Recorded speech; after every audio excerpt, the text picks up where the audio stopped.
privilege of watching, of observing, and learning from great men and women of the halls of the Senate. The late Miriam Defensor Santiago, the late Edgardo Angara, Joker Arroyo, Juan Flavier, Nene Pimentel.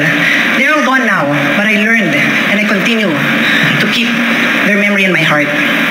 And so, I know it's now my time to give back, not only to lead by example and to uphold and conduct myself in a manner becoming of a senator, but also to mentor the young. So I look around, and sino ba yung newly elected and young dito? Walang iba kundi si Camille Villar.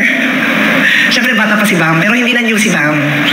Hindi na. Si Kiko naman who's not here with us, ahead pa yan sa akin. So si Camille lang, you're the only one I'll mentor, Camille. But to the rest of my colleagues, I look forward to engaging with you in healthy and heartfelt debates, to argue with you, and sometimes to fight with you to the point na I will not talk to you that day because mainit talagang ulo ko dahil hindi tayo nagkakasundo. Pero hihimayin natin ang isa-isa ang mga batas na hinaharap natin sa mga kababayan natin because they deserve no less.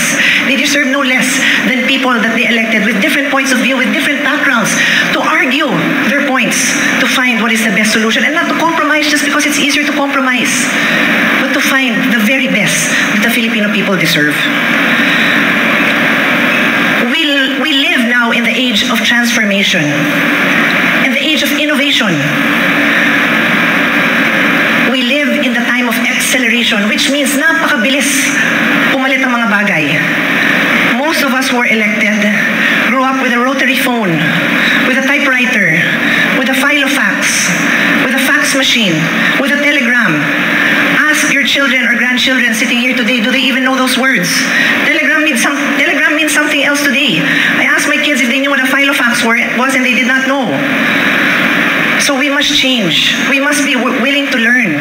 We must be willing to accept the things that we grew up with are no longer the things that our young people are growing up with.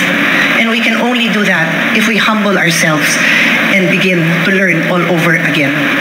So with that, I will show up